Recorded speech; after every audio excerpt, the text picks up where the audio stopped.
My name is Sarah Woodbury, and today we are talking about Saxon religion.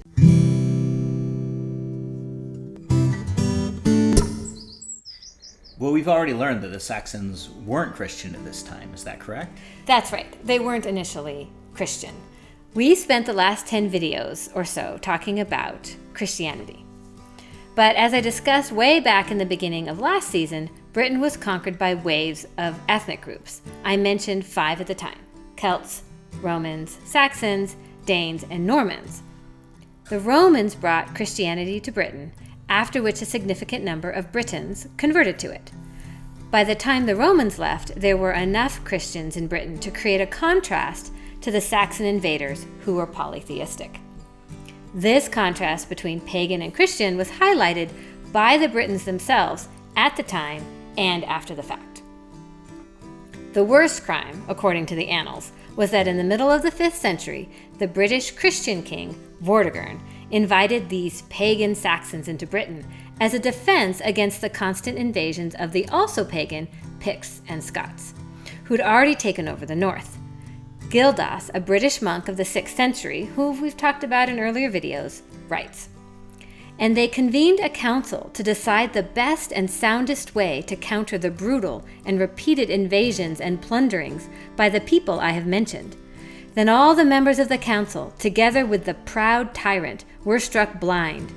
The guard, or rather the method of destruction, they devised for our land was that the ferocious Saxons, name not to be spoken, hated by man and God, should be let into the island like wolves into the fold, to beat back the peoples of the north. Nothing more destructive, nothing more bitter has ever befallen the land. How utter the blindness of their minds, how desperate and crass the stupidity. Of their own free will they invited under the same roof a people who they feared worse than death, even in their absence." At the time of their arrival, the Saxons worshipped a pantheon of gods, with names that might be familiar to us to some degree through knowledge of Norse mythology. Names like Frigg, Hel, Loki, Thor, and Woden, from whom, as you may recall, my last name derives as Woden's Fort. Because the Saxons weren't literate, our knowledge of their belief systems comes from those they conquered, who were literate, but obviously had some prejudice against them. Otherwise, our only source is archaeology and focuses on their material culture. Ripping from Wikipedia, their practices largely revolved around demonstrations of devotion, including the sacrifice of inanimate objects and animals to these deities, particularly at certain religious festivals during the year. There is some evidence for the existence of timber temples, although other cultic spaces might have been open air and would have included trees and megaliths.